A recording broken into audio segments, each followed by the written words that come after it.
7:30 en punto. Vamos a empezar la actividad programada para el día de hoy, agradeciendo la participación a los que están en este momento presentes. Esta actividad se había dado ya previamente, pero hubo algunas personas, algunos colegas que querían ver la actividad, sobre todo porque es la aplicabilidad que en nuestra institución estamos haciendo día a día con este problema creciente de la infección por SARS-CoV-2 COVID-19. En este momento estoy compartiendo pantalla. Sí, señor. Muchas gracias. Bueno, entonces estas reuniones directamente que se hacen desde la clínica Confamiliar son reuniones que pretenden responder problemas a nuestras preguntas del día a día. En este momento tenemos una problemática importante. Tenemos una congestión hospitalaria, tenemos un aumento importante en el número de pacientes hospitalizados, no solamente en salas generales, en pacientes sin ventilación mecánica, sino también en las unidades de cuidado intensivo. Entonces, lo que pretendemos directamente con esta reunión es responder preguntas para plantear soluciones que tengan aplicabilidad para nuestros pacientes. Esta es la finalidad de las reuniones que se hacen en Confamiliar, responder las preguntas. Recordemos básicamente que básicamente cuando empezó el problema, cuando empezó por allá marzo, abril, mayo, marzo en Colombia, pero cuando en Confamiliar se empezaron a vislumbrar un número importante de pacientes en abril y mayo, comenzamos directamente a divagar y a especular mucho con base a la poca información que teníamos. Y cuando empezó la condición en nuestra clínica, había un cuello de botella bastante importante. Un cuello de botella importante, un cuello de botella notorio, era que en ese momento no teníamos elementos diagnósticos importantes que nos permitieran establecer si un paciente tenía infección por COVID-19 o no. Eso era un cuello de botella. ¿Por qué motivo? Porque teníamos hospitalizados una cantidad importante de pacientes con fiebre como síntoma cardinal, y no nos atrevíamos directamente a levantar el aislamiento porque muchos pacientes eran catalogados o rotulados como potencial infección por COVID-19 y desafortunadamente al pedir una prueba molecular, que era lo disponible hasta ese momento, la prueba molecular podía tardar 15, 20 días o un poco más de tiempo. Por tal motivo, esa condición la empezamos a plantear, se comentó esto en las directivas de Confamiliar, se estableció la necesidad directamente de tener elementos diagnósticos y gracias a Dios un protocolo ministerial de agosto de este año permitió entender la posibilidad de la realización de las pruebas antigénicas como una alternativa diagnóstica para los pacientes con infección con COVID-19.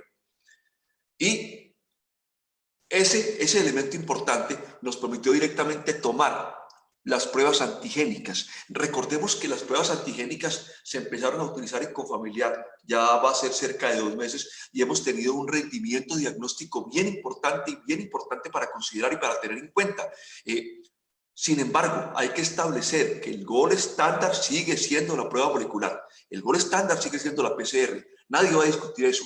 Pero la prueba antigénica es una prueba que tiene una sensibilidad que se aproxima al 70%. Recordemos que la prueba antigénica se recolecta de la misma manera como la prueba molecular, mediante un hisopado faríngeo. Es la misma prueba. Entonces, esta prueba antigénica tiene una sensibilidad del 70% y cuando hay una altísima sospecha clínica y se repite la prueba a las 48 horas, las dos pruebas pueden tener una aproximación diagnóstica que puede llegar hasta el 84%. Pero si hacemos una muy buena predicción clínica al momento de interpretar la prueba, teníamos un elemento de sensibilidad que llegaba casi al 90-95%. Quiero hacerme entender la política que estamos haciendo en este momento en la clínica y que nos ha ayudado de buena manera a descongestionar nuestros servicios.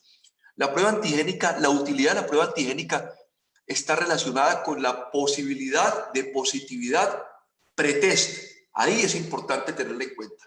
¿Por qué motivo? Porque si tenemos un paciente con un cuadro agudo de menos de 10 días de evolución, con síntomas respiratorios, o con vidrio esmerilado, o con infiltrados intersticiales bilaterales, en forma independiente a que la prueba antigénica sea negativa y el control sea negativo, al paciente lo seguimos considerando como una altísima posibilidad de COVID-19. Recordemos que la prueba antigénica tiene validez si la hacemos directamente en los primeros 11 días después del comienzo de los síntomas. Después del día 11, la prueba antigénica no tiene ninguna validez porque la sensibilidad cae por debajo del 10%. En segundo lugar, teníamos otro cuello de botella muy grande. Para todos es sabido que la diarrea puede ser un síntoma de pacientes con COVID. Entonces estábamos enfrentándonos a una cantidad importante de pacientes que consultaban por fiebre, por diarrea, que teníamos que hospitalizar por deshidratación y que al tener que hospitalizar por deshidratación los teníamos que esperar hasta el reporte de una prueba molecular que tardaba 2 o 3 semanas en ser reportada. Entonces, esta prueba antigénica nos sirvió de la siguiente manera.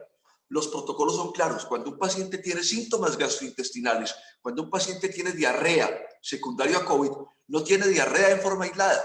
La diarrea hace parte de un elemento sindromático y sintomático que incluye tos, o disnea, o cambios radiográficos, o cambios en vidrio esmerilado. Entonces no es que el paciente diga, tengo diarrea, hospitalicémosle porque tiene altísima posibilidad de COVID. No, la diarrea va de la mano con síntomas respiratorios o con cambios radiográficos. Por tal motivo, si en nuestra institución tenemos un paciente con diarrea, sin cambios radiográficos, sin síntomas respiratorios y con una prueba antigénica negativa, levantamos el aislamiento respiratorio y le damos un aislamiento entérico propio de un paciente con una infección intestinal. Otro cuello de botella importante que teníamos en nuestros pacientes era los pacientes que llegaban con fenómenos trombóticos o embólicos de novo. Esto también disparó las alarmas notoriamente en forma inicial en la clínica, porque teníamos pacientes sin factores de riesgo, pero que debutaban en el contexto de una trombofilia y que llegaban con un componente trombótico de novo, un componente trombótico y o embólico arterial y o venoso. Entonces los hospitalizábamos directamente ante una altísima posibilidad de COVID y estábamos congestionando los servicios. Pero cuando uno revisa lo que ocurre en los pacientes con fenómenos trombóticos y embólicos, se establece que el paciente con un fenómeno trombótico o embólico, arterial o venoso, no aparece de manera aislada, sino en un complejo sintomático o sindromático de fiebre o disnea o tos o cambios radiográficos. Por tal motivo, en nuestros pacientes, si un paciente tiene un fenómeno trombótico o embólico, arterial o venoso,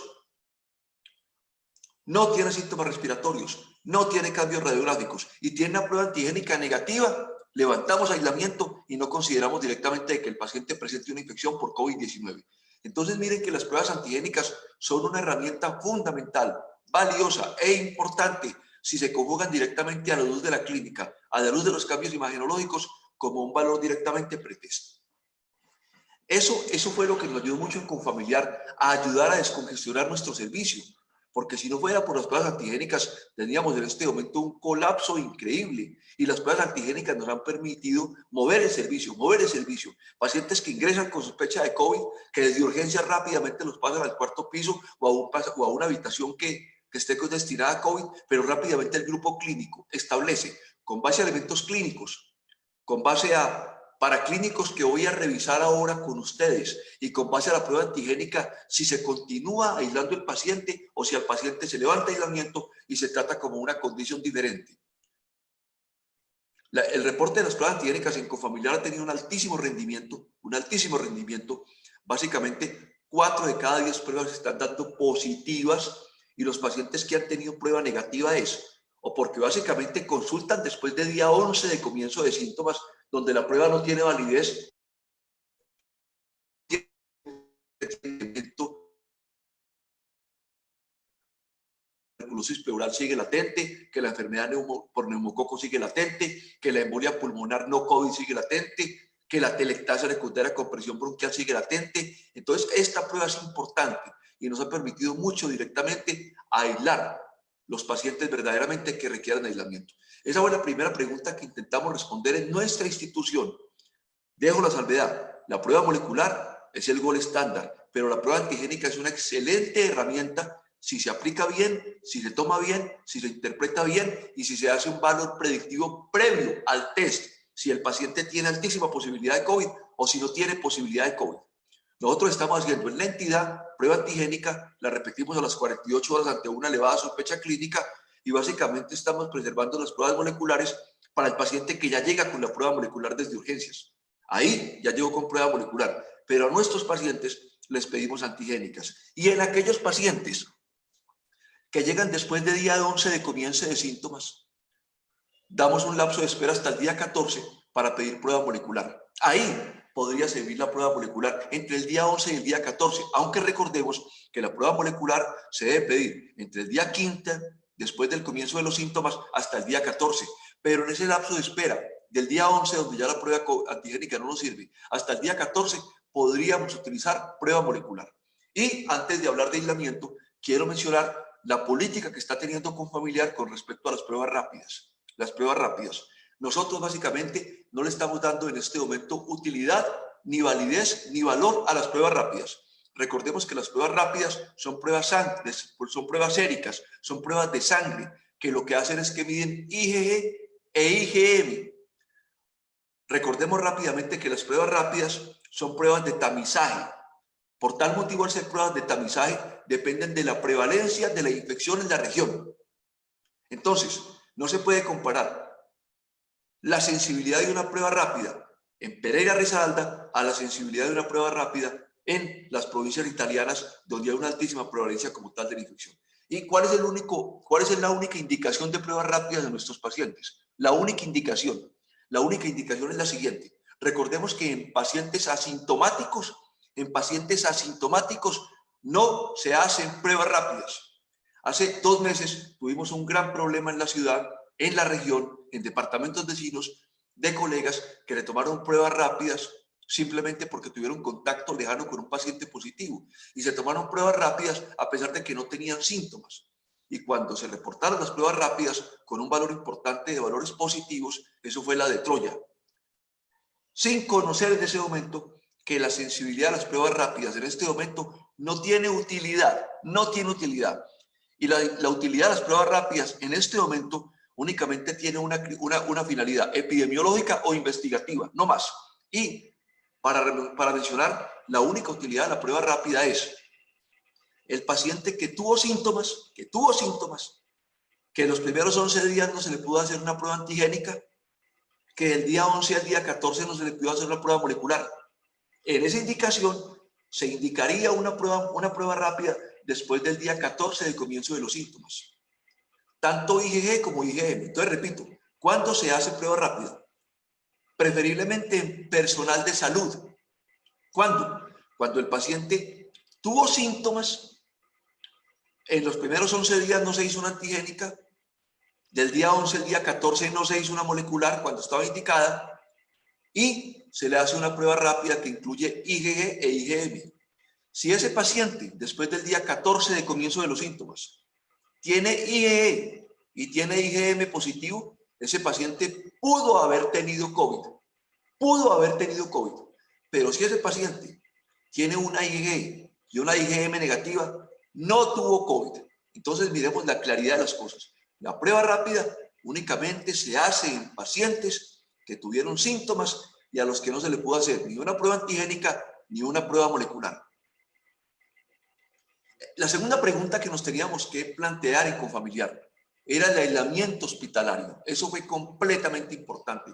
Teníamos dudas claras, teníamos dudas importantes, porque no había claridad. Estamos hablando de hace más o menos 2 meses. ¿Cuánto tiempo aislamos los pacientes? Un paciente con COVID, ¿cuánto tiempo lo vamos a aislar? Y teníamos una gran cantidad importante de temores con respecto a levantar aislamiento de pacientes con COVID-19 positivo. Y eso nos estaba colapsando el servicio y llevando a aislamientos prolongados, crónicos e innecesarios. Con base a evidencia disponible, se pudo establecer y se protocolizó en la entidad que el aislamiento respiratorio para pacientes con infección leve o moderada únicamente era por 2 semanas después del comienzo de los síntomas. Al día 14 del comienzo de los síntomas, en el paciente se levantaba el aislamiento. En infección moderada, cuando el paciente tenía infección severa, llámese infección severa, el paciente que estuvo en cuidado intensivo con ventilación mecánica, la duración del aislamiento se estableció por 3 semanas. Y para pacientes que hubieran estado en cuidado intensivo y que hubieran sido partidarios de traqueostomía, el aislamiento se hacía por un periodo de 4 semanas después del comienzo de los síntomas. Aquí hubo mucha discusión en forma inicial y hubo mucha discusión directamente porque se mencionaba que algunos pacientes, después de 2 semanas de síntomas, cuando tenían infección moderada, tenían persistencia de prueba molecular positiva en hisopados. Pero la literatura finalmente logró establecer que después de 2 semanas de síntomas, la potencial positividad de una prueba molecular no se correlaciona con replicación viral, ni con cultivos virales activos, ni con infectividad de los pacientes.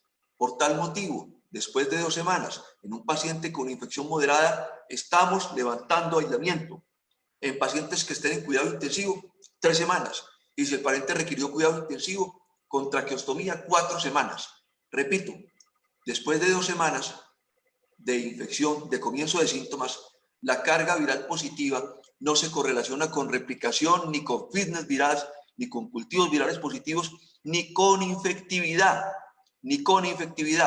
¿Y qué más se puede establecer? Que si el paciente tiene síntomas respiratorios, después de 2 semanas, en un paciente con infección moderada, no se debe a una infección activa por COVID-19, sino a secuelas del COVID. El paciente tiene una neumonía hospitalaria, o tiene una neumonía broncoaspirativa, o tiene una embolia pulmonar crónica recurrente, o tiene una embolia pulmonar aguda agregada.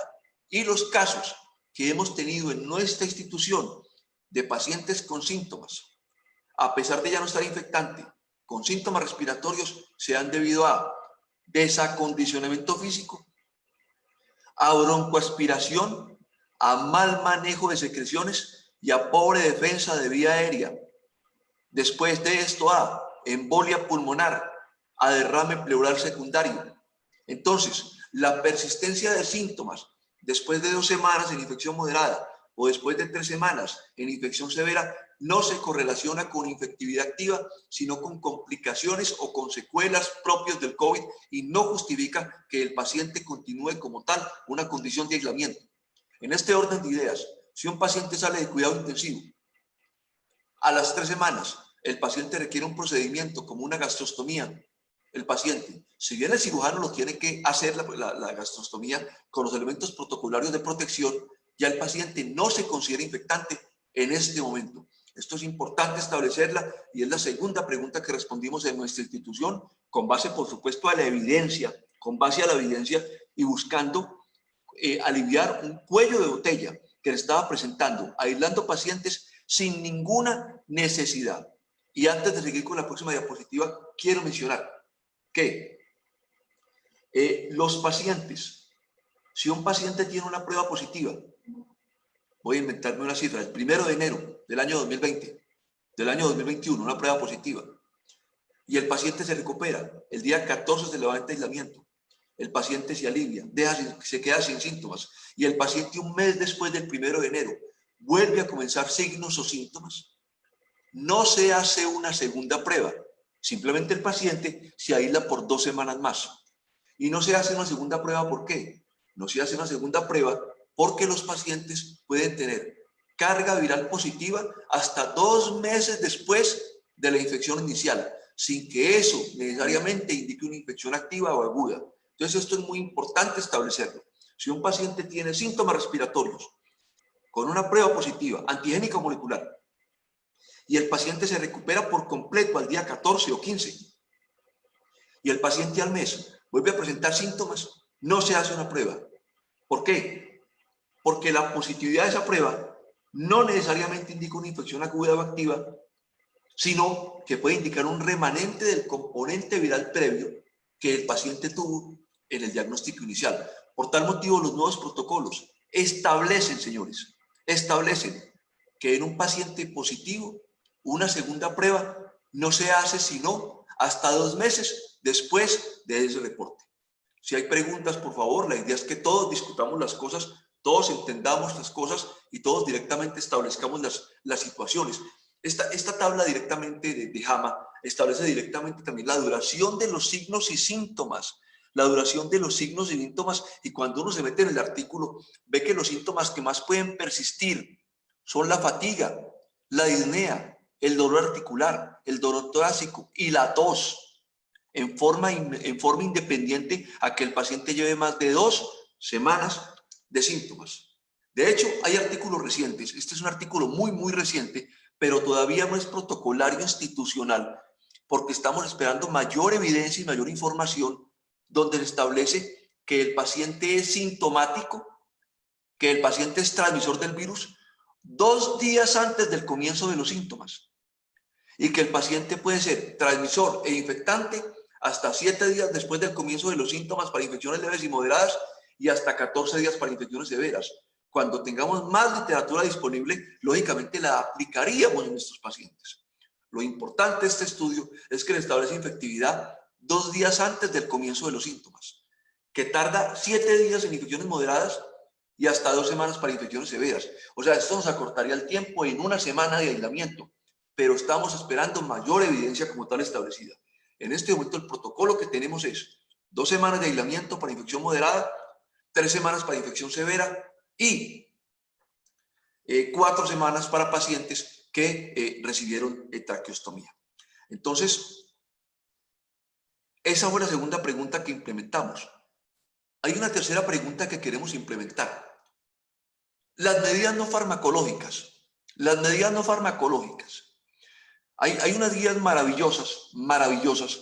Esta guía europea es una guía maravillosa. Es también copia de la guía británica y algunos apartes de CDC lo mencionan. Sobre medidas no farmacológicas. Definitivamente, solamente quiero resaltar esto. Los elementos de desinfección, atomizando paredes, limpiando suelas de zapatos, colocando tapetes con elementos desinfectantes para que la gente se limpie, ir fumigando el paciente o la zona por donde el paciente está pasando. Ni fu, ni fa. Eso solamente tiene repercusiones químicas o medioambientales y no tiene ninguna repercusión. Así, señores, que esos elementos de desinfectar zapatos, desinfectar suelas, desinfectar elementos con elementos aerosolizados, no tiene validez. Lo que sí sigue teniendo validez es limpiar muy bien las paredes de las superficies hospitalarias. Esto nos obliga directamente también a romper paradigmas y a utilizar un recurso óptimo y a no gastar plata de manera innecesaria. ¿Hasta aquí alguna pregunta, algún comentario antes de meternos a la segunda parte de la actividad? Si tienen alguna pregunta, alguna actividad, la idea es respondernos todos. Aquí tenemos un artículo bien interesante que también está rompiendo paradigmas y que nos obligó a todos a pensar lo que estamos haciendo y a pensar para dónde vamos. Recordemos que hasta hace muy poco tiempo, hasta el 4 de octubre, CDC no hacía mención a transmisión del virus por algo diferente a gotas, aerosoles o microaerosoles. El 5 de octubre del presente año, ya CDC estableció un lineamiento directamente como tal, en el cual el virus puede ser transmitido en el aire. El virus puede ser transmitido en el aire, sin que necesidad de mediar una tos o un estornudo. Y simplemente fundamenta esta información CDC. El artículo está disponible, lo puedo mandar al que lo requiera, o simplemente se mete a la página de CDC, que está gratis, donde se menciona que el virus puede permanecer en el aire entre 45 y 60 minutos después de haber sido expulsado por un paciente infectado, y que esta condición de infectividad se agrava en lugares cerrados, con conglomerados y cuando no hay distanciamiento. Esta circunstancia nos obliga a seguir usando medidas como tapabocas en forma independiente a que un recinto esté cerrado, pero si estamos seguros de que en el recinto antes hubo una cantidad importante de personas. Esto hay que tenerlo claro. La CDC ya lo menciona, la guía europea también lo menciona, la guía británica hace rato lo está mencionando.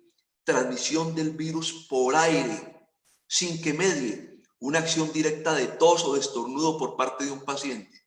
Como repito, es la permanencia del virus de 45 a 60 minutos en el aire y que puede tardar en caer ese mismo tiempo, siendo como tal infectante para los pacientes, condición que se agrava, como está ahí claramente, en espacios cerrados o cuando hay inadecuada ventilación o cuando hay conglomerado de personas.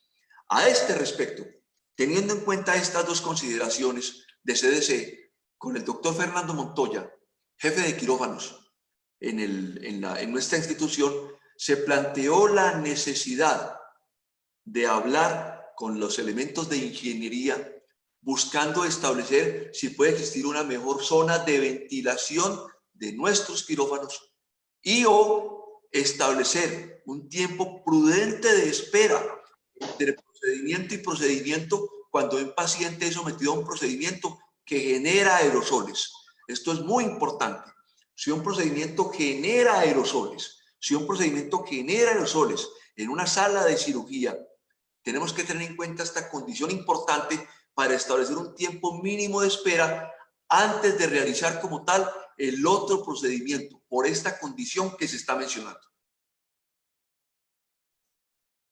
Esto es puntual, esto es importante. Este comunicado de CDC nos obligó a responder muchas cosas, a optimizar los elementos de zonas en la clínica nuestra ventiladas, no tan ventiladas, zonas con generación de aerosoles, antes de realizar un próximo procedimiento.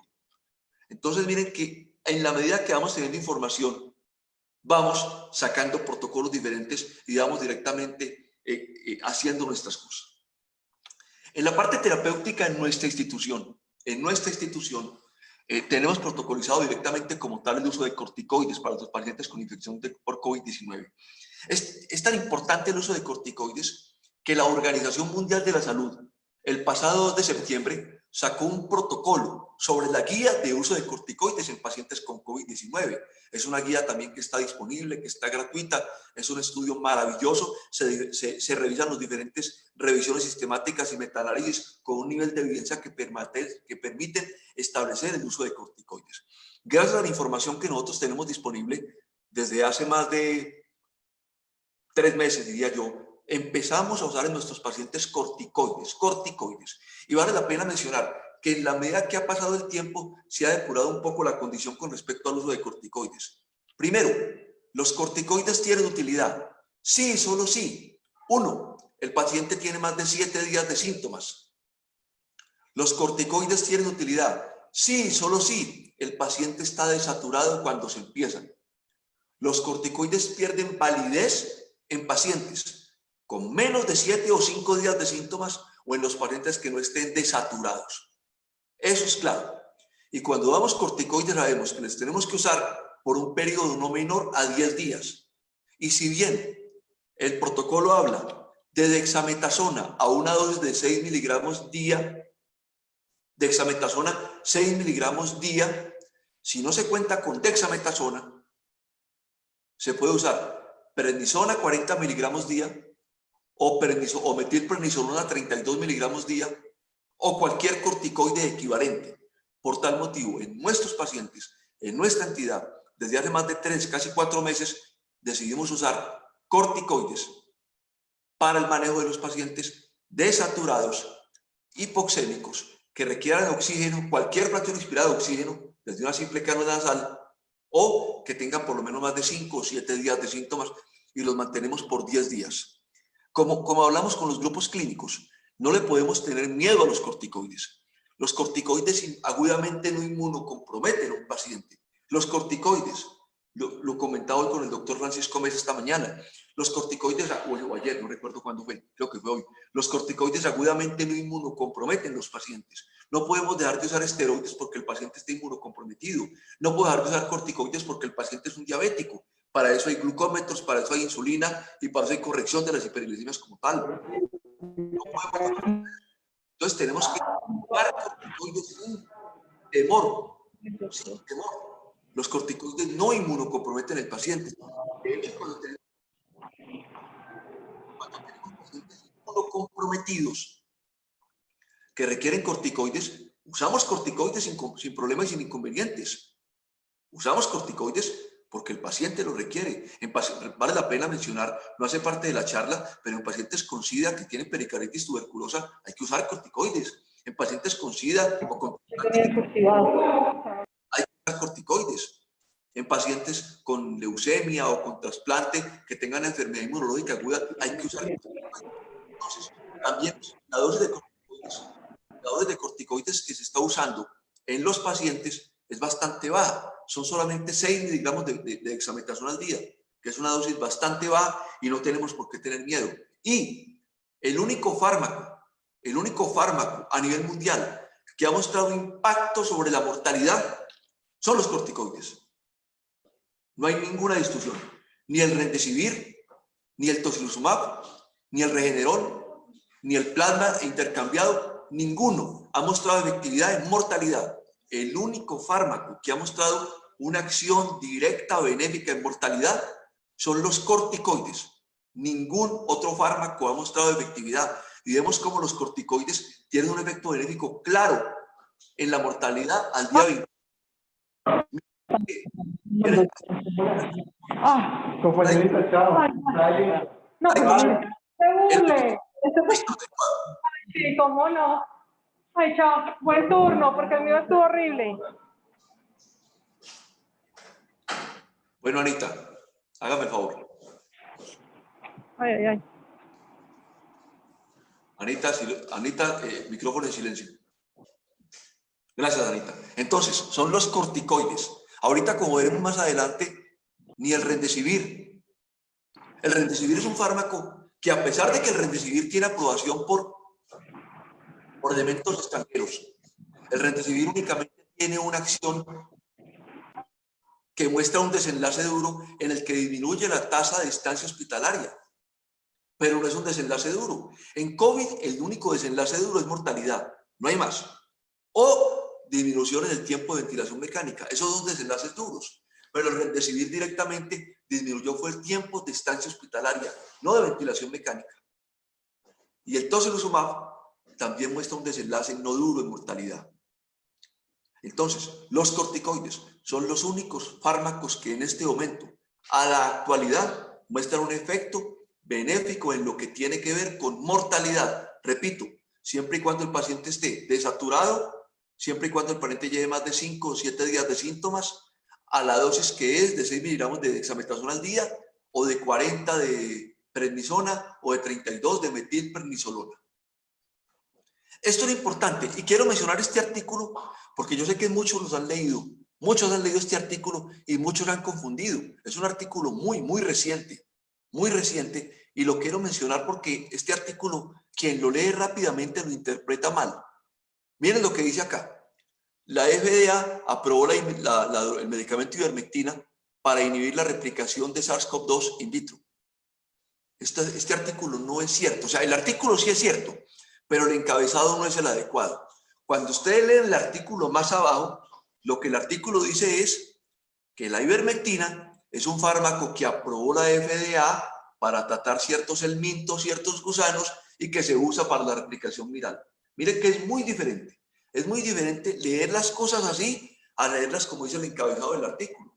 Cuando uno lee este artículo y dice la FDA aprobó la ivermectina para inhibir la replicación del SARS-CoV-2 COVID-19, uno de una se mete a la página de la FDA y ve que eso no existe.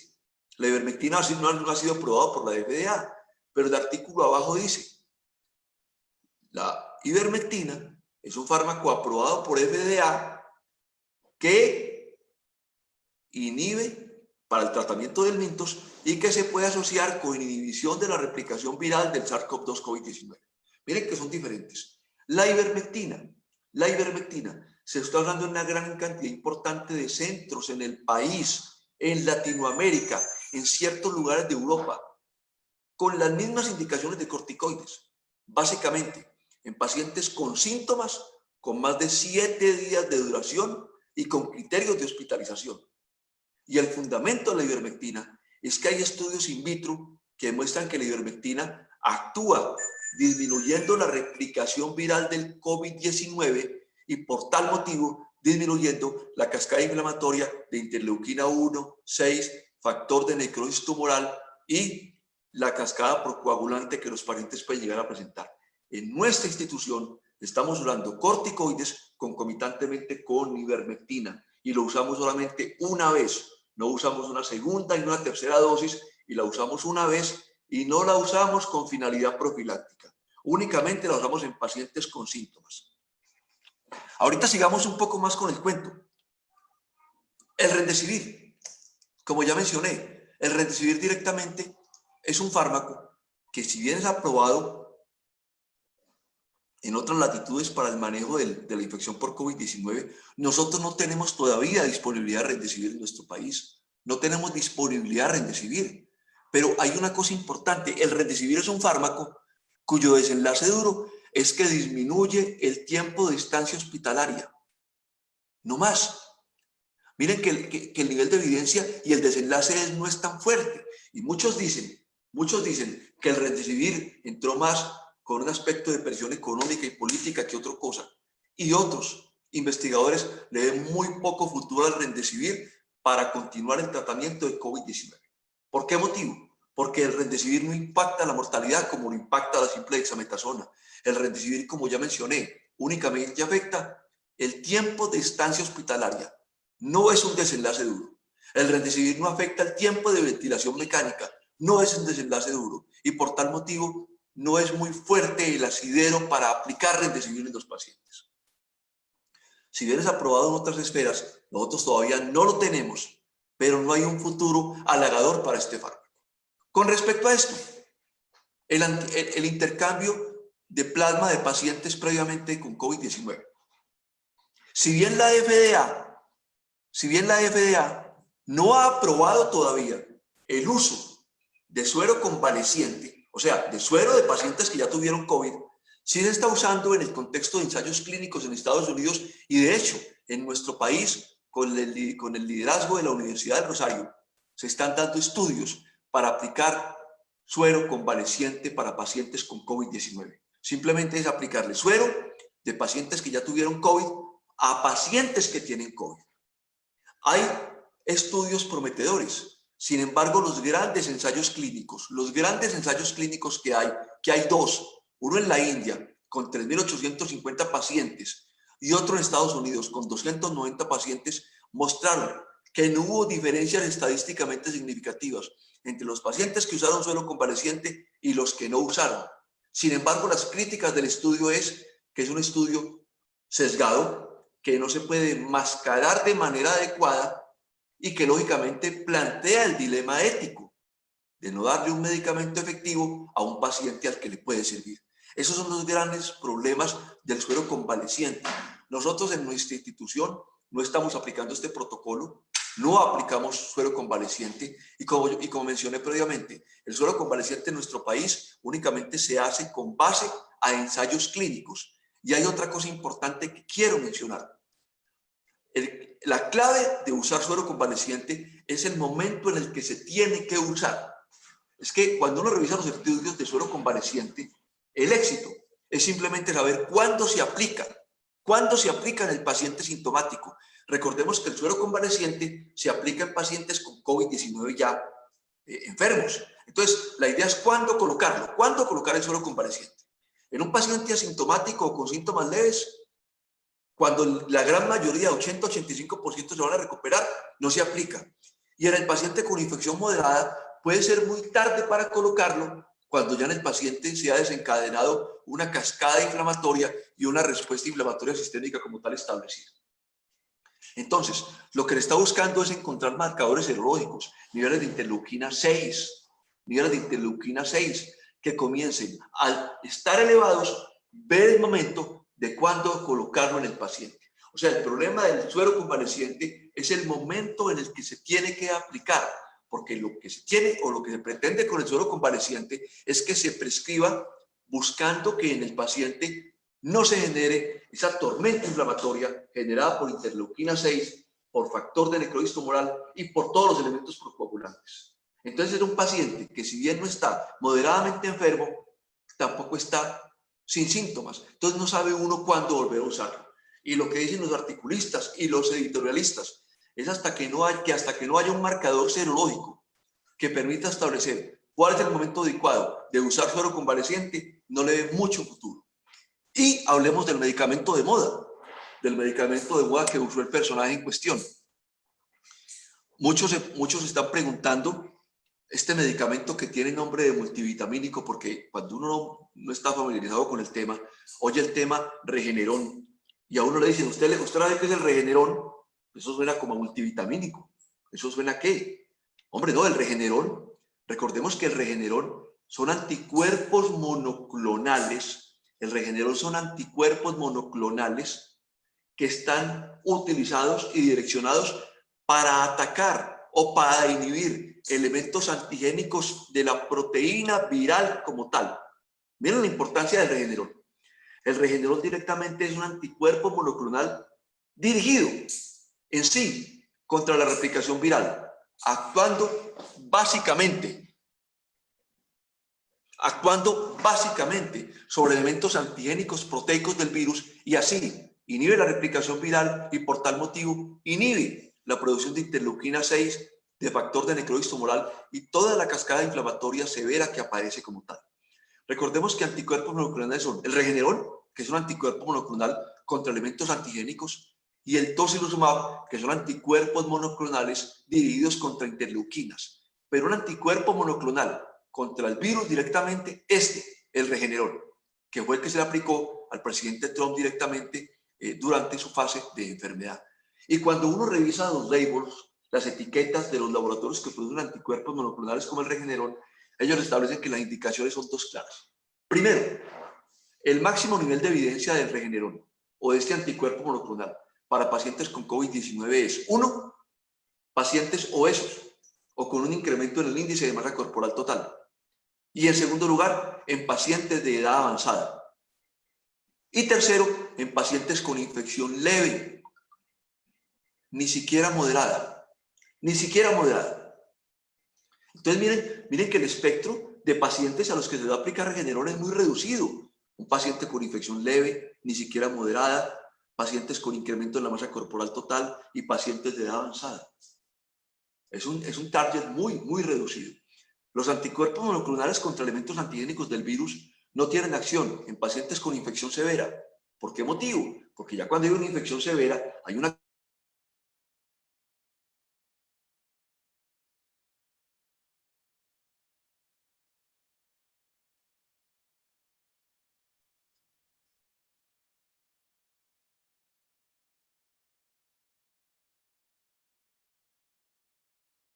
¿Qué pasó?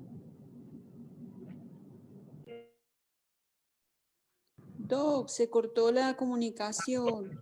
Vamos a esperar a ver si el doctor Ricardo nos vuelve a retomar donde se quedó, porque sí se fue la comunicación. Esperemos un segundo a ver si se conecta de nuevo.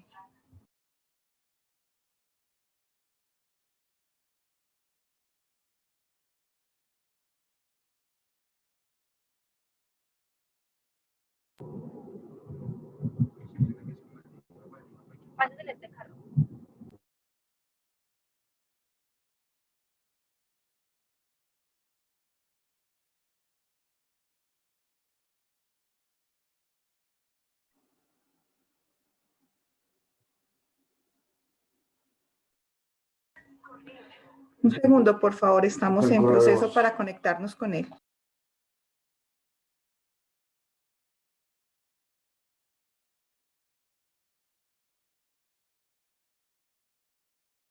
se infectan después de la segunda semana, los pacientes que van a cuidado intensivo. Y usualmente el paciente que va a cuidado intensivo hace hipotensión, hace vasoplegia, hace toxicidad clínica. Y esa combinación de hipotensión y colonización intestinal genera algo que se llama translocación bacteriana. O sea que el paciente que está en cuidado intensivo se infecta por gérmenes que lo están colonizando el colon, como la Klebsiella, como la Pseudomonas, como el Baumani, como la Cándida, como el Enterococo. Por la hipotensión se despule la barrera intestinal, entra la bacteria y hace que en el paciente haya una translocación bacteriana secundaria. Entonces miren que es muy diferente el uso y el contexto de pacientes. El antibiótico las primeras 2 semanas a después de 2 semanas. Porque son gérmenes diferentes. Entonces yo me quiero referir directamente aquí a aquellos pacientes que en las primeras 2 semanas pudieran requerir antibiótico, sin abusar de antibióticos. Y aquí tenemos que tener en cuenta una cosa muy importante que he comunicado con los colegas de la clínica. Este es un marcador importante que lo tenemos que usar. Lo tenemos que usar, porque si está es para usarlo, que es la procalcitonina. Recordemos que la procalcitonina es un marcador inflamatorio que es importante en presencia de infecciones bacterianas, no en infecciones virales, señores. Y aquí quiero hablar, antes de hablar del metaanálisis, yo no quiero, y lo digo con todo respeto, yo no quiero tener en cuenta opinión de expertos, ni del grupo tal, ni del grupo tal, no. Voy a decir qué dice la literatura con respecto a la procalcitonina. ¿Qué dicen los metaanálisis? Recordemos que una revisión sistemática y un metaanálisis es la opinión que se genera en el estudio de cientos y cientos de pacientes. Por tal motivo, el máximo nivel de evidencia para tomar decisiones se establece en ensayos clínicos, mucho más fuerte una revisión sistemática y mucho más fuerte un metaanálisis. Y vemos directamente que Cochrane establece una revisión sistemática y un metaanálisis donde establece un elemento importante como la procalcitonina en predicción de pacientes con infección pulmonar bacteriana. No podemos desestimar directamente una revisión sistemática y un metaanálisis. Y hay un fundamento fisiopatológico muy lógico y muy básico. Las infecciones virales por COVID-19, por adenovirus, por sinusitis respiratoria, por Coxsackie, por ecovirus, por cualquier virus, aumentan interleuquina 1, interleuquina 6, factor de necrosis tumoral, frenan o disminuyen procalcitonina. Entonces, en este elemento tan básico se fundamenta. Entonces, teniendo en cuenta esto, sobre la utilidad de la procalcitonina, hay ciertas tablas y ciertos elementos que me establecen si un paciente en las primeras 2 semanas requiere o no requiere antibiótico.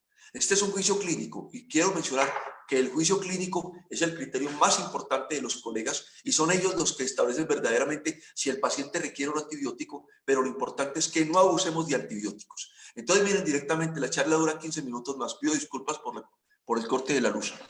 La probabilidad, ¿cuándo usamos antibióticos en las primeras 2 semanas? Para no abusar de ellos. Vamos a llenarlos de motivos. Primero, si el paciente tiene menos de 10 días de síntomas después del COVID, hay una baja posibilidad para usar antibióticos.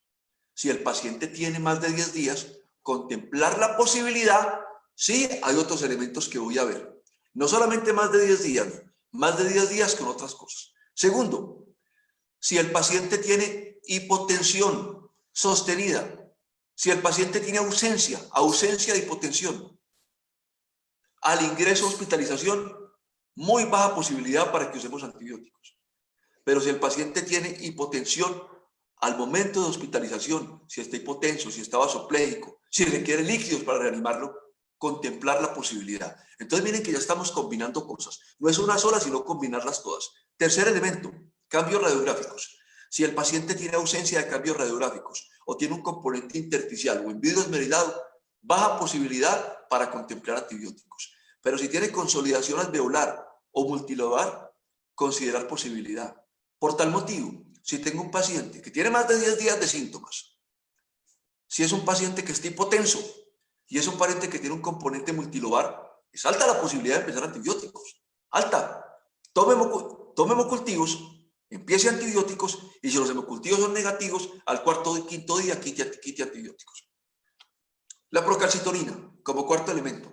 Si es negativa, baja posibilidad para empezar antibióticos. Si es positiva, contemple la posibilidad. Por tal motivo, resumamos, si el paciente tiene más de 10 días de síntomas, si el paciente llegó hipotenso, si tiene un componente multilobar y tiene procalcitonina positiva, hombre, ponga antibióticos, hemocultive, y si dan negativos los hemocultivos, quite antibiótico al quinto o séptimo día. Pero si el paciente tiene menos de 10 días de síntomas, no está hipotenso, tiene un vidrio esmerilado, un componente intersticial y procalcitonina negativa, no use antibióticos. Entonces miren que estos elementos le permiten a uno jugar a qué paciente requiere o qué paciente no requiere antibióticos. Porque es que hay una cosa importante. Cuando uno revisa la serie de casos de pacientes con infección bacteriana, ve que se establece directamente que hasta el 12.5%, como ya mencioné, de los pacientes con COVID tienen infección bacteriana. Pero cuando uno hace un análisis de sensibilidad, llámese análisis de sensibilidad a un análisis subgrupos de un metaanálisis. Cuando uno hace un análisis de sensibilidad, ve que los pacientes que requieren antibióticos son los que tienen esta variable. Tienen más de 10 días, tienen hipotensión, tienen componente multilobar, tienen procalcitonina positiva y tienen factores de riesgo. Entonces, con esto quiero invitar a todos mis colegas y amigos a que usemos antibióticos de manera muy limitada, muy limitada. Cuando los usemos, pidamos hemocultivos, pidamos procalcitonina como un marcador predictor. Y que si los hemocultivos son negativos, los retiremos rápidamente. Pero que si el paciente no tiene criterios de antibióticos, no los pongamos. Que si hay menos de 10 días de síntomas, que si el paciente tiene un componente intersticial o vidrio esmerilado, que si no está hipotenso, Por más que tenga una proteína C reactiva de 500, no antibióticos, señores. La proteína C reactiva es un marcador que se aumenta en COVID-19. La procalcitonina no. Por tal motivo, una proteína C reactiva elevada no me da justificación suficiente para empezar antibiótico. Si yo tengo un paciente que tiene menos de 10 días de síntomas, que no está hipotenso, que tiene vidrio esmerilado, así tengo una proteína C reactiva de 700, no tiene criterios para empezar antibióticos. Entonces, miren, yo los invito a que con estos elementos juguemos directamente con la posibilidad. Aquí ya hablé de los gérmenes directamente importantes, primeros 14 y segundos 14 días de síntomas, ¿cierto? Y ahorita hablemos de la cuarta pregunta. La cuarta pregunta. Esto de antibióticos yo lo he compartido con mis amigos y colegas de la clínica y lógicamente es reforzar esto día a día, día a día, día a día. No empezar antibióticos de manera indiscriminada. Si los empezamos, retirarlos rápidamente, pero también no dejar de usarlo cuando un paciente esté indicado. ¿Tiene componente multilobar? Sí. ¿Está hipotenso? Sí. ¿Tiene más de 10 días de síntomas? Sí. ¿Tiene procalcitonina positiva? Hombre, empiece. Pero no proteína C reactiva. La proteína C reactiva pierde validez. La cuarta pregunta que tenemos que respondernos. Las complicaciones trombóticas y o hemorrágicas en pacientes con COVID y después del COVID. Esta es una situación que tenemos que plantearnos, que tenemos que respondernos, porque hay vacíos todavía que en la entidad estamos intentando responder. Vale la pena mencionar que hay series que mencionan que hasta el 2.9% en algunos estudios y hasta 4.5% en otros estudios de pacientes después de que salen de la clínica con un diagnóstico de COVID hacen complicaciones trombóticas o hemorrágicas, pero sobre todo trombóticas, los primeros 30 días después de que el paciente tiene alta hospitalaria. Y a esto le tenemos que colocar especial atención, porque nos preocupamos mucho por el paciente cuando está hospitalizado, pero no nos estamos enfocando en el paciente cuando se va para la casa. Y esto es una cifra que no se puede desestimar, es un valor importante, señores, 2.9 o 4.5 por otros estudios, o 7.5 por otros estudios. ¿Se fue el paciente de la clínica? Sí, se fue vivo, pero a los 20 días llega muerto por una embolia pulmonar, o hace un fenómeno trombótico arterial, o un fenómeno trombótico venoso. Con el doctor Mesa hemos discutido la condición, con el doctor Ferreira, el cirujano vascular, también hemos tenido casos de pacientes que se van de la institución, se van recuperados del COVID, pero llegan con un fenómeno trombótico con elevada morbilidad. No hemos tenido toda mortalidad por un fenómeno trombótico, pero sí con elevada morbilidad. Y muchos de los casos de pacientes que estando en casa mueren después de un COVID, mueren por un componente trombótico. Entonces a esto le tenemos que prestar especial atención, porque tenemos que protocolizar y de hecho sé que esta semana pasada ya empezamos a protocolizar cómo vamos a manejar los pacientes con condiciones de COVID. Por principio, señores, por principio, todo paciente con COVID que es hospitalizado requiere profilaxis antiembólica. No hay discusión, eso no lo va a discutir nadie. Todo paciente por principio que está hospitalizado con COVID, porque es que en la entidad estamos hospitalizando pacientes con síntomas moderados, no estamos hospitalizando pacientes con síntomas leves. Entonces, si un paciente está hospitalizado, empezamos profilaxis con enoxaparina 40 miligramos subcutáneos día. No hay ninguna discusión. Pero hay elementos importantes que yo quiero plantear,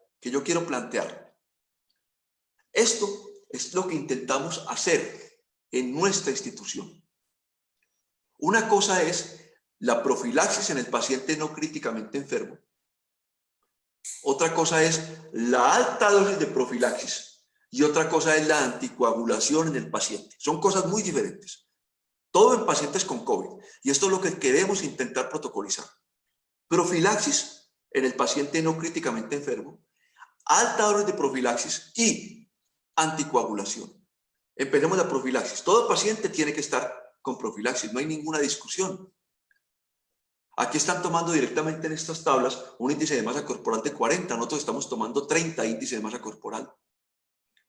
Entonces directamente, si el paciente tiene un índice de masa corporal por debajo de 30, estamos dando 40 miligramos subcutáneos día.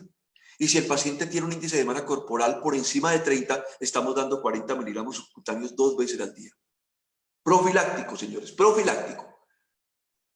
Pero si el paciente tiene una depuración de creatinina por debajo de 30, como muchos pacientes que tenemos, La heparina la bajamos, damos enoxaparina 30 miligramos subcutáneos al día. O sea, bajamos de 40 a 30.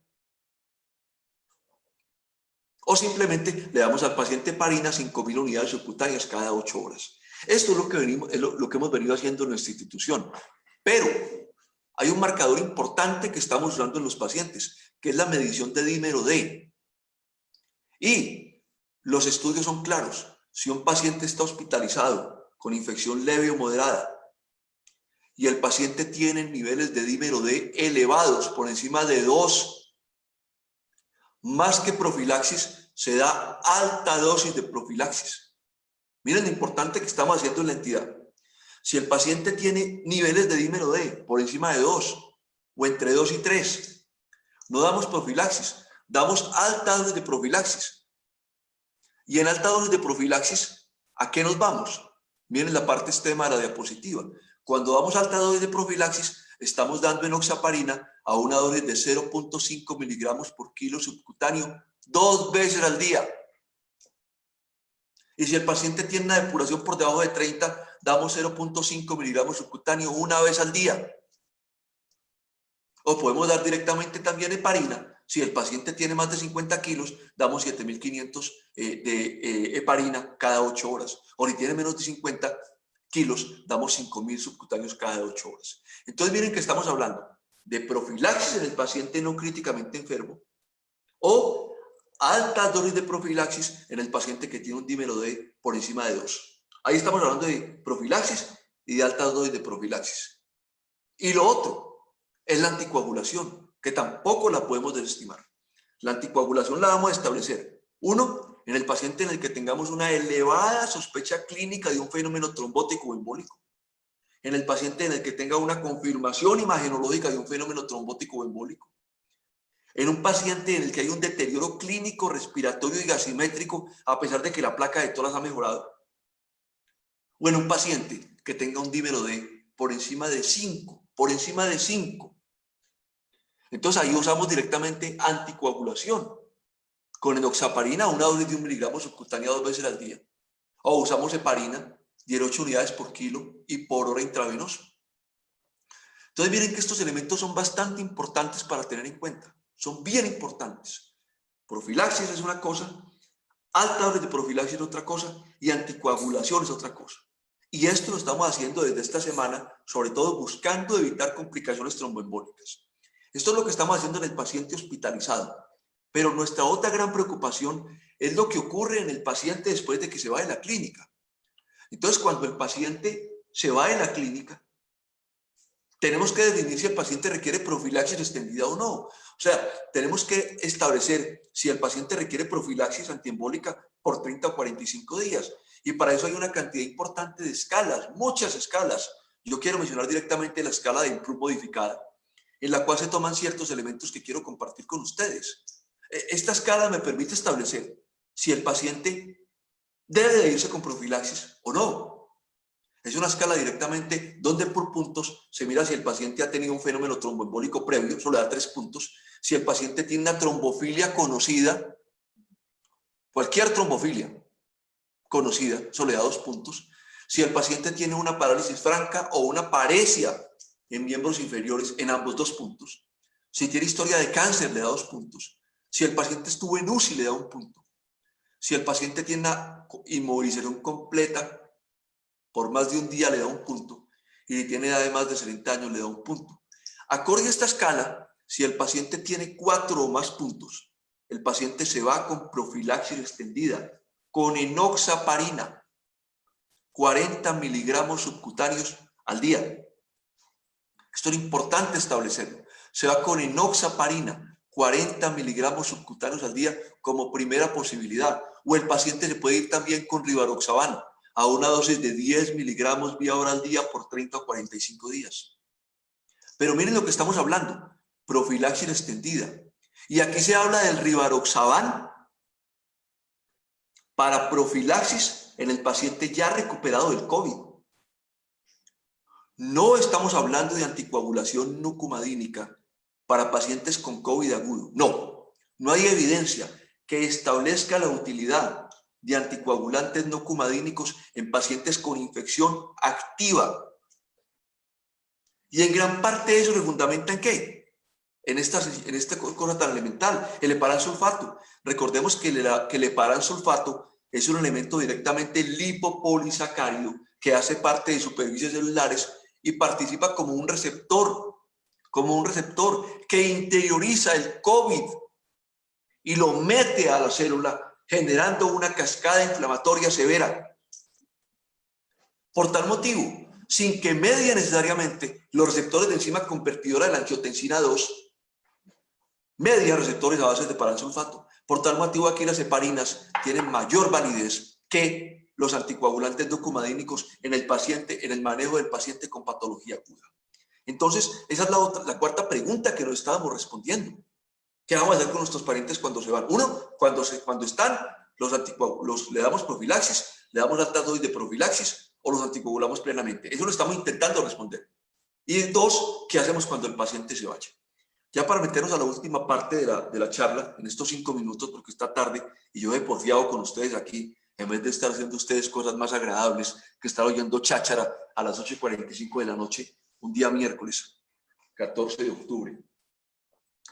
Los médicos hemos cambiado mucho. Arriba, señores, arriba. La vestimenta de los médicos en el siglo XII, XIII y XIV, cuando la peste. Abajo, la vestimenta de algunos de nosotros hoy. El orgullo, la prepotencia y la pedancia médica se sucumben ante la fuerza de un estornudo. Este es un artículo reciente que yo quiero mencionar. Es un artículo bien reciente, donde se habla de que ya se ha documentado evidencia genómica de reinfección por SARS-CoV-2 COVID-19. Esto es importante. Se ha establecido ya desde el punto de vista genómico, que pacientes pueden tener infección recurrente por COVID-19. Esto es importante. Cuando usted logra hacer secuenciación genética y ve que son elementos virales diferentes, establece que el paciente puede hacer reinfección. Los pocos casos que se han reportado por seguimiento de ácidos nucleicos establecen que el segundo caso puede ser con mayor morbilidad o mayor mortalidad o letalidad. Con respecto a la respuesta inmune, ya para ir terminando, la respuesta inmune por SARS-CoV-2. ¿Cuánto duran los anticuerpos, señores, después de que el paciente se infecta? ¿Cuánto duran? Aquí sí hay respuestas claras, con base a cohorte italiana, la cohorte española y aparte de cohorte en Chicago y en Nueva York. ¿Cuánto duran los anticuerpos? En pacientes con infección leve, los anticuerpos se pierden después de 8 semanas. En pacientes con infección moderada, pueden persistir 12 semanas. Y se establece que para pacientes con infección severa que estuvieron en cuidado intensivo, pueden mantenerse anticuerpos protectores hasta por 6 meses después de la infección inicial. No vale la pena hablar de esto. Ya para ir terminando, esto directamente, el porcentaje de pacientes europeos que han tenido anticuerpos después de la recuperación, la careta que usaban nuestros colegas en el siglo XIII, la careta que usamos algunos en este momento, en el momento actual. Ya para ir terminando, ¿qué se espera de las vacunas? ¿Qué se espera? Este es un artículo muy reciente de Lancet, lo recomiendo. Lancet, los separatas de COVID, algunas están gratis, y al que necesite el artículo con el mayor de los gustos se lo comparto. ¿Qué se esperan con las vacunas que están disponibles o que van a estar disponibles? ¿Qué se espera? Uno, que disminuya la carga mórbida de la enfermedad. O sea, que si bien el paciente va a tener COVID, no sea tan letal ni tan agresivo, ni haya una respuesta inmunológica tan grave, porque la carga viral va a ser menor y porque la respuesta inmunológica va a ser menor. ¿Qué más se espera? Que la infectividad disminuya de manera notoria, no a cero. Eso se espera. Yo, ya para terminar esta reunión y dándoles las gracias a todos, yo quiero que por 10 segundos pidamos por nuestros pacientes, pidamos por todos nuestros enfermos, por todos nuestros usuarios, por todos los pacientes que están hospitalizados en cuidado intensivo, como en salas generales, como por nuestros colegas y compañeros, por los que están muy enfermos, por los que no están tan enfermos, y sobre todo porque Dios les dé la esperanza y les dé la tranquilidad de afrontar esto con tranquilidad y con la calma que necesitamos para salir adelante. Un sentido homenaje a todos mis colegas, a todos mis compañeros, a todos los que estamos trabajando activamente, pidiéndole a Dios, al Altísimo y a la Providencia y a la Santa Madre que nos proteja de esta condición y pidiendo por la salud de todos estos pacientes, no solamente en Confamiliar, sino en las diferentes clínicas y centros de la ciudad, del departamento, del país y del mundo, pero especialmente por algunos compañeros que llevamos mucho en el corazón.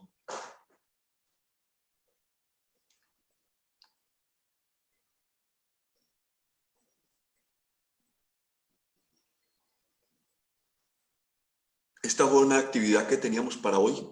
Me extendí en el tiempo, pero por el defecto técnico que hubo. Yo les agradezco mucho. Esto es un esfuerzo que hace Confamiliar. Las reuniones que hace Confamiliar las hace directamente buscando responder preguntas que ayuden al manejo de nuestros pacientes. Yo le agradezco a la doctora Patricia Cedeño la colaboración en la parte técnica de permitirme compartir estos enlaces mediante Zoom. A todos muchas gracias. Si hay preguntas, con el mayor de los gustos, y las puedo responder, intento responderlas, y si no tengo respuesta les prometo que busco y por un WhatsApp les respondo. Muchas gracias, estoy abierto a preguntas de todos y cada uno de ustedes. Mi doc, hay una pregunta que hace una colega de Medellín con respecto, la doctora María Victoria Dorado hace la pregunta con respecto al uso de los geles y el alcohol para las manos, que si tienen, si es bueno, si no es bueno, para que por favor no le conteste. Perfecto, esa pregunta es importante. Mire. No hay nada que reemplace el agua y el jabón para el lavado de manos. Lo prioritario es el agua y el jabón. Mientras que estoy en casa, agua y jabón por un periodo entre 20 y 40 segundos. Agua y jabón, no menos de 20 segundos. El alcohol glicerinado lo tendríamos que usar por fuera, porque no podemos usar directamente agua y jabón de manera repetida. O sea, lo usamos en nuestro vehículo, en la calle, en el bus, pero no es lo ideal, no es lo ideal. Primero, el alcohol glicerinado tiene glicerol, se contamina y se coloniza fácilmente por bacterias. En segundo lugar, la cantidad de alcohol glicerinado que tendríamos que usar en las manos sería notoria, importante, no 2 o 3 goticas como le dan a uno muchas veces. Y en tercer lugar, después de abierta un tarro de alcohol glicerinado, ustedes saben que eso le contamina, se coloniza y que es más el riesgo de sobreinfección bacteriana que otra cosa. Por tal motivo, en la casa, agua y jabón. Y por fuera, alcohol solo, no alcohol glicerinado. Además, hay mucho alcohol glicerinado de dudosa reputación donde uno no sabe si la calidad es la mejor. Mi doc, hay otra pregunta de la doctora Marta Sáenz desde la Asociación Fonoaudiológica Colombiana de Disfagia Orofaringea y Motricidad Orofacial, que dice que pregunta cómo se está manejando a los pacientes que presentan problemas de deglución y el manejo de la protección de la vía aérea post-intubación en pacientes COVID positivo activos o post-COVID. Bueno, esa pregunta es pertinente y es una pregunta más que tienen que responder ustedes. Primero, hay que tener en cuenta la notoria y severa desacondicionamiento físico del paciente post-intubación. Los problemas de deglución aparecen sobre todo en pacientes después de intubación prolongada. Eso es fundamental, eso es claro. ¿Y cómo se está manejando? En la medida de las posibilidades, con un muy buen manejo por parte de una profesional entrenada en deglución. Ahí tiene que ser fundamental. La profesional entrenada en deglución. Antes de incurrir en gastrostomía o antes de incluir en sonda nasogástrica prolongada, que es un factor de riesgo para infección sinusal, para broncoaspiración y para mayor cantidad de complicaciones. Entonces, particularmente pienso que la profesional en deglución juega un papel fundamental, importante, prioritario en el manejo y recuperación de estos pacientes. Antes de establecer que el paciente requiere una sonda o antes de establecer que el paciente requiera gastrostomía, yo quiero recordar que la mejor sonda es la que no se pasa. Por tal motivo, la sonda sería una alternativa a la gastrostomía y la sonda sería una alternativa a una falta de manejo por parte de una parte de profesional en deglución o por falta de disponibilidad del recurso. Mi doc, muchas palabras de agradecimiento. Hay una de una colega, Marisabel Caballero, de Santa Marta. Para nada es perder el tiempo, doctor Ricardo. Es todo un honor para nosotros tener la oportunidad de poderlo escuchar y actualizarnos en COVID-19. Dice muchas gracias y hay muchas gracias de muchos colegas y profesionales que se encuentran aquí. doctor, se los dejo para que usted los pueda revisar. Estoy revisando las preguntas por el Facebook Live, que por allí también tenemos otras preguntas. Me reviso si hay alguna otra pregunta más y ya se la hago. Mientras... No, claro, Patricia, las preguntas que tienen, si las colegas tuyas tienen preguntas, si mis colegas institucionales tienen alguna pregunta, los colegas clínicos de nuestra institución tienen alguna pregunta, algún comentario, si yo pudiera tener la participación, el honor y el gusto de oír a Francisco. No sé si Francisco está conectado en este momento en la reunión, un hombre al que yo tanto quiero, aprecio y del que tanto he aprendido. Si él está ahí y quiere aportar algo, lo agradecería mucho, si él está.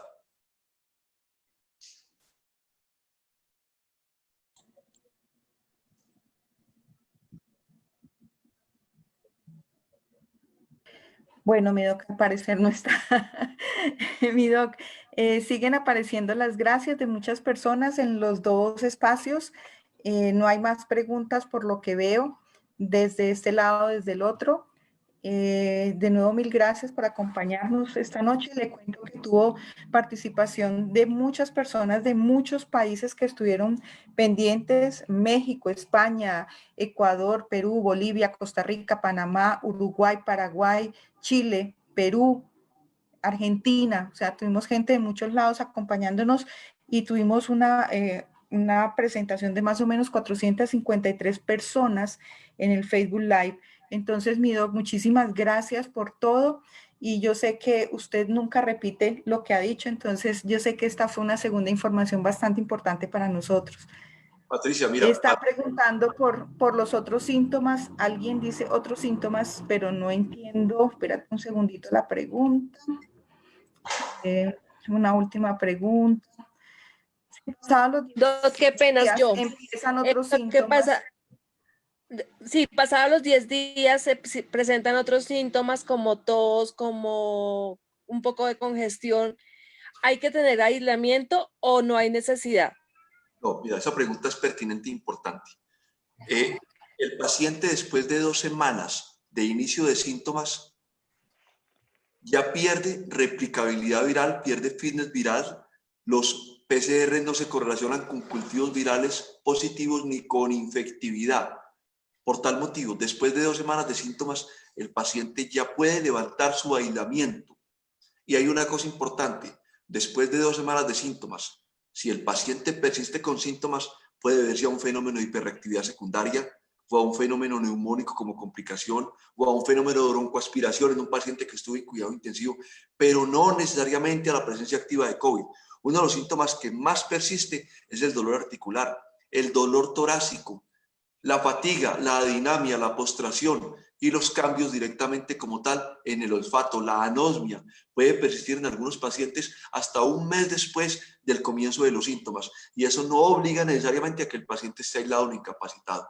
Y repito nuevamente, si yo tengo una infección hoy, 1 de enero, digo 1 de enero para colocar un ejemplo para que todo el mundo me entienda. Si el 1 de enero me enfermé, tengo una prueba positiva el 1 de enero y me recupero el 15 de enero, y el 1 de febrero vuelvo a tener síntomas, quiero mencionar que el 1 de febrero no hay que hacer una prueba de COVID-19, porque si es positiva, esa prueba puede ser positiva básicamente por remanente previo, no por una infección activa como tal.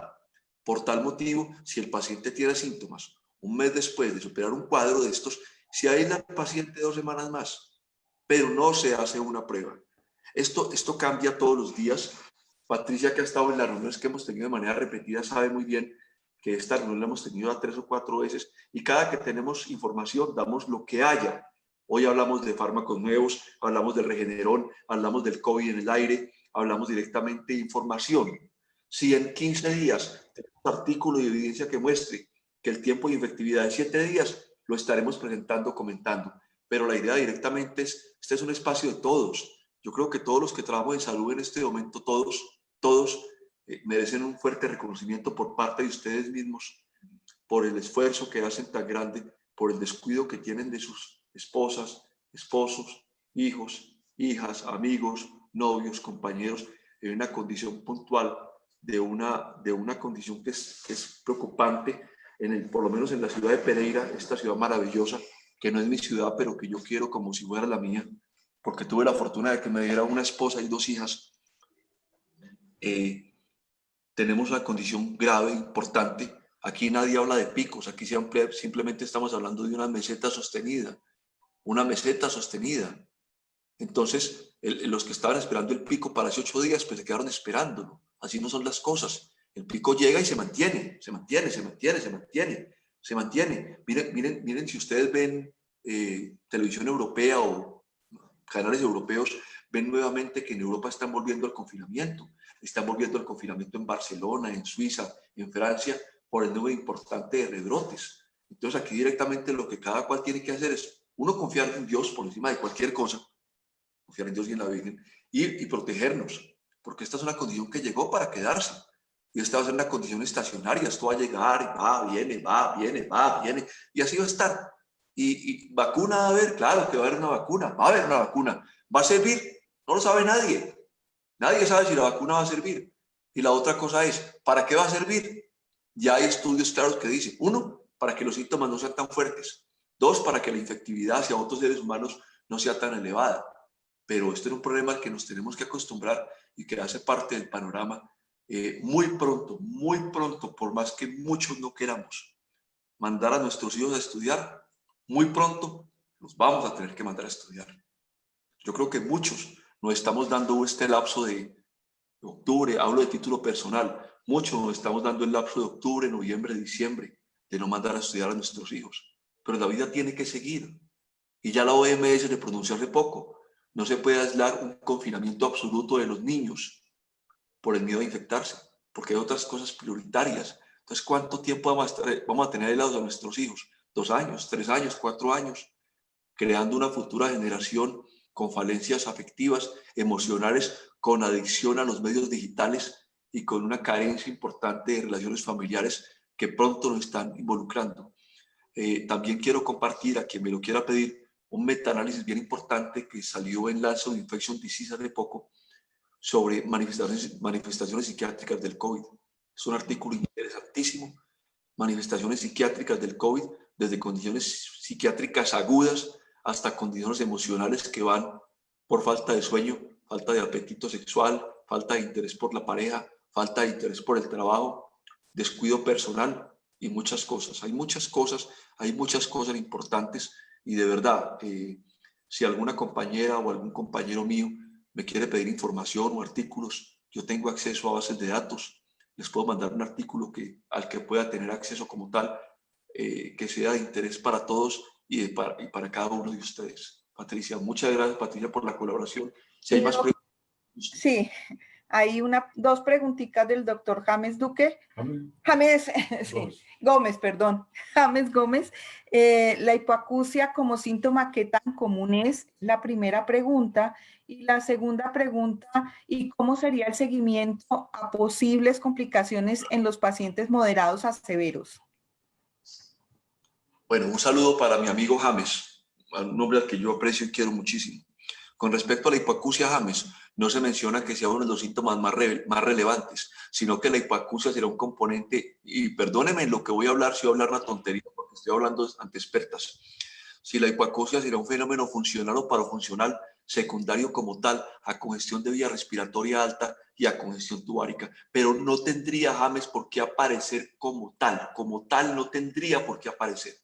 No tendría por qué aparecer. Inclusive hay series, New England Journal of Medicine, hace poco se mencionó que el 1.5% de pacientes tienen hipoacusia, pero es muy difícil establecer verdaderamente hipoacusia o no en un paciente con síntomas respiratorios donde puede haber un enmascaramiento. Y con respecto, James, la segunda pregunta, Patricia, ¿cuál fue?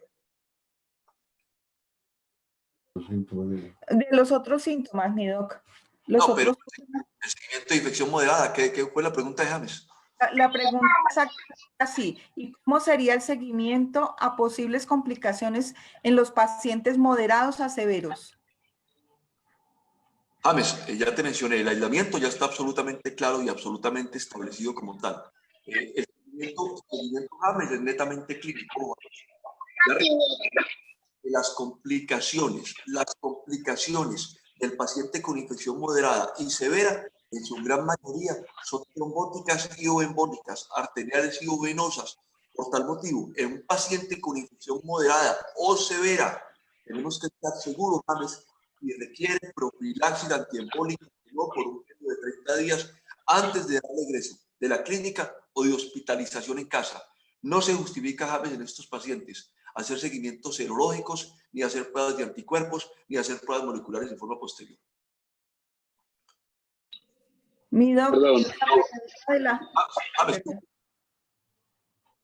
Mi pregunta ya más, por ejemplo, a la pérdida de la capacidad funcional respiratoria, espirometría o algo así, porque realmente uno se siente ahogado en algunos momentos.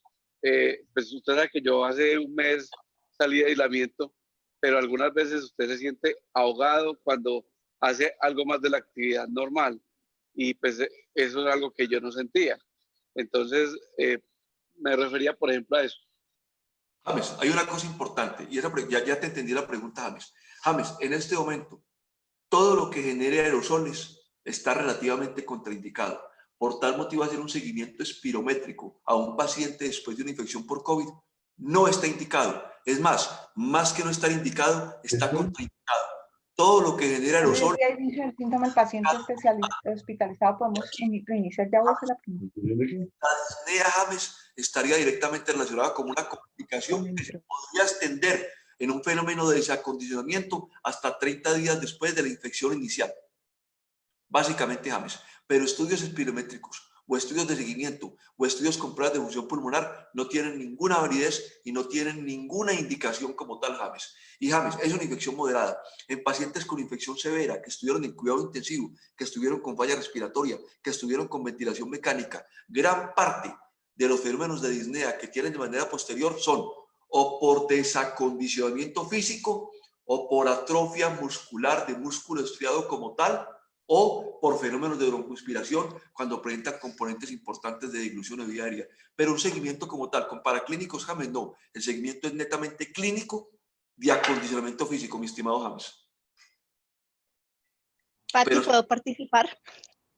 Sí, Jenny, pero permíteme antes una pregunta que está ya formulada de la doctora Ángela María. Doctor, después de los 10 días de inicio de los síntomas en paciente hospitalizado, ¿podemos reiniciar la utilización de oxigenoterapia con humidificador y sistemas Venturi e iniciar todas las maniobras normales de terapia respiratoria? Esa pregunta sí que es pertinente. Los primeros 14 días, no. Los primeros 14 días, no. Los primeros 14 días, preferiblemente, no se debe de usar. En pacientes moderados, en pacientes sin cuidado intensivo o que salen de cuidado intensivo el día 14, por inventarme alguna cosa, no durante estas próximas 3 semanas después del comienzo de síntomas. O sea, lo que está mencionando la doctora Ángela ahí no está indicado las primeras 2 semanas en moderado ni las primeras 3 semanas en pacientes con infección severa. No se debe hacer nada que genere aerosoles, por lo menos durante ese tiempo. Ok, gracias, doctor. No, con gusto. Mi doc, y otra pregunta que hay del doctor Julián Castellanos, y ya dejamos que Jenny participe. Cuando los niños van al colegio, ¿es mejor que se laven las manos con jabón al ingreso o solo usar alcohol glicerinado? Esa pregunta es muy pertinente para el doctor Castellanos. Más que alcohol glicerinado, agua y jabón. Más que alcohol glicerinado, agua y jabón. El alcohol glicerinado se usa sí o solo sí no se cuenta con agua y jabón. Eso es fundamental y claro. La principal barrera de destrucción de la capa lípida del COVID son los elementos directamente saponificables del jabón, no alcohol glicerinado. No hay nada que reemplace el agua y el jabón. El alcohol glicerinado uno lo usaría como una alternativa solo si no cuenta con agua y jabón. Y como una alternativa también al alcohol, que es preferible al alcohol glicerinado. Elemento que se contamina rápidamente, se coloniza por cocos gram positivos y que puede causar sobreinfección bacteriana secundaria. Por tal motivo, el alcohol glicerinado no. Uno a veces ve cuando uno va a un centro comercial o a un sitio o a una clínica o a cualquier parte y le echan 4 gotas de alcohol glicerinado para lavarse las manos. Eso lo que hace es, entre comillas, perdónenme la palabra tan prosaica, restregar el mugre. No, el lavado de manos tiene que ser con agua y con jabón, no con alcohol glicerinado.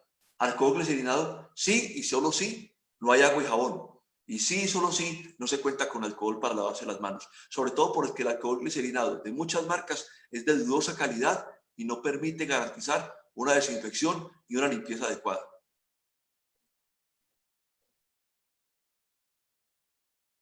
Bien, y Doc, hay una última pregunta, Jenny, perdóneme. Yo sé que Jenny me va a perdonar. ¿Es posible que alguna persona presente inmunidad para adquirir el COVID y que nunca se infecte, mejor resistente a la infección? Esto es de Isauro Alberto. No, mira, más que una inmunidad, el paciente simplemente puede desarrollar ausencia de síntomas. Mira, más que inmunidad, el paciente lo que puede tener es ausencia de síntomas o síntomas leves. Y los estudios muestran claramente que la ausencia de síntomas o síntomas leves está en gran parte relacionado con la exposición viral en el momento del contagio. Esto es importantísimo. Si yo soy expuesto a un paciente con una alta carga viral, tengo mucho más posibilidades de hacer síntomas leves, moderados o severos. Si yo tengo un paciente que se expuso a una baja carga viral, me hago entender, si yo tengo una exposición con un paciente asintomático o con síntomas leves, con una baja carga viral, mis síntomas pueden ser leves o simplemente no aparecer. O sea, más que ausencia de inmunidad, la inmunidad solamente se da o por infección o por inmunización. Que la inmunidad se pierda es otra cosa, pero más que falta de inmunidad es falta de síntomas por bajo inóculo viral. Gracias, mi doc. Ahora sí, Jenny. La doctora Jenny Rodríguez es de Bogotá y ella quiere hacerle una pregunta a mi doc. Jenny, somos tuyos. Gracias, Pati. Doctor Ricardo, muy buenas noches. Hola, Yo quisiera más bien poner en conocimiento un caso y a ver si su merced me explica qué es lo que sucede. Una compañera de mi trabajo, el domingo hace 15 días, empezó con cuadro de fiebre, con cuadro de tos, molestia, dolor de garganta severo, perdió gusto, perdió olfato. Inmediatamente por ser personal de salud, obviamente entró a prueba, pero salió negativa. Sin embargo, ella persistió con los síntomas, digamos, nosotros la llamábamos a ver cómo estaba, cómo seguía y decía que seguía mal, que seguía con la dificultad respiratoria, que se sentía muy decaída, obviamente desacondicionamiento, el cuerpo, dolor en todo el cuerpo. Y hacen otra prueba 15 días después y vuelve a salir negativa. ¿Usted cree que hay falla? O sea, pues con esos síntomas y con esa situación, ¿cree que hay falla en la toma de la muestra o cree que ya hay una variación que de pronto no, el COVID, digamos, ya hay alguna mutación o alguna cosa que ya no permita que se identifique con las pruebas que están haciendo ahorita? Ella reingresó a trabajar ayer, hoy está volviendo y aún sigue sin olfato y sin gusto. Entonces, pero las pruebas salen negativas. Entonces me llamó mucho la atención ese caso. Esa pregunta es pertinente, Jenny, te la quiero responder. Mire, es muy claro que esa paciente tiene altísima posibilidad de tener COVID. Es muy elevada la posibilidad. Toda posibilidad de que esa paciente tenga una infección o hubiera tenido una infección por COVID-19. ¿Por qué la prueba molecular pudo haber dado negativa? Por diferentes variables. La primera, porque quedó mal tomada. ¿Qué es mal tomada? No hicieron bien un hisopofaringio. Segundo, porque la paciente no toleró el procedimiento y no se dejó meter bien el hisopo hasta la faringe. Tercero, porque fue mal transportada la prueba. Cuarto, porque fue mal procesada. Quinta, porque fue tomada antes del día quinto de inicio de los síntomas. Cuando la prueba molecular se toma antes del día quinto del inicio de los síntomas, la prueba puede dar falsamente negativa. Sexto, porque el paciente le tomó la prueba tardíamente. Después del 10º día, recordemos que la sensibilidad comienza a disminuir notoriamente y después del día 14 ya es bastante baja. Y séptimo, porque la sensibilidad de la prueba no es del 100%. Usted puede tener un paciente con COVID-19 y con una prueba que puede llegar directamente a ser positiva únicamente en el 85% de los casos. Por tal motivo, los protocolos son claros. Si un paciente tiene signos o síntomas respiratorios que sugieran infección por COVID-19, en forma independiente a que se haga o no la prueba, uno, y en forma independiente a que la prueba dé positiva o negativa, se aísla 2 semanas. Punto, se acaba el problema, no hay discusión. Y así nos evitamos que la gente se desgaste.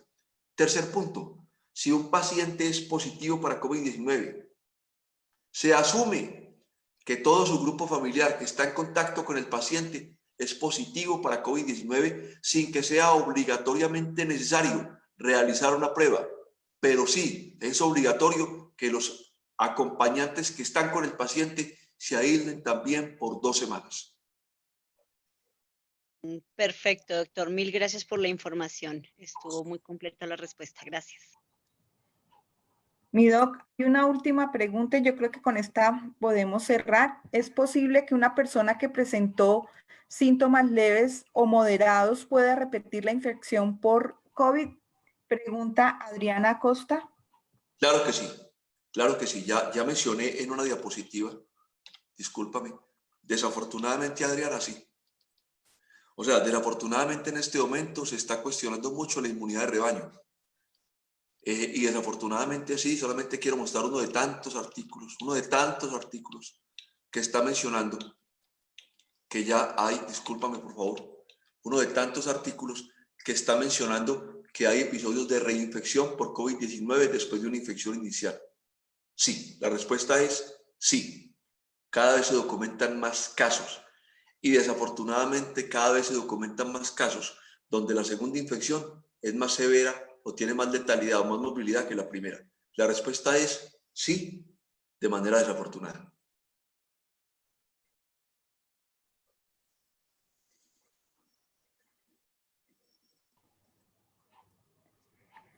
Mi doc, creo que no hay más preguntas.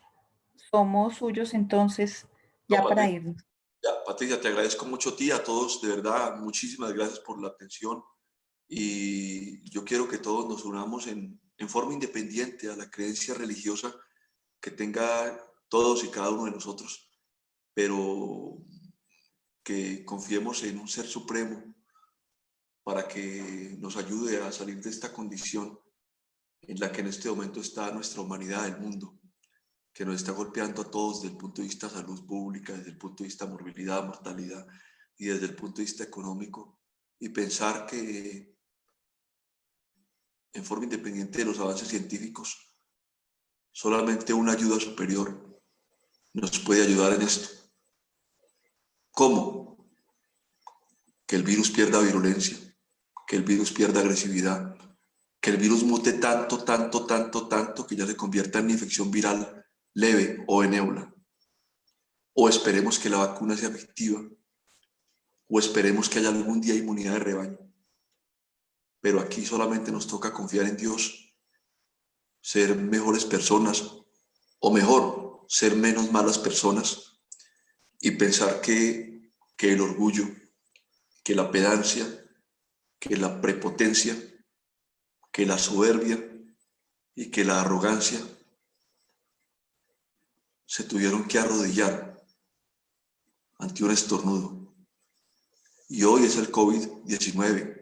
Factiblemente a nuestras hijas mañana les tocará el COVID-20 o el 21 o el 22.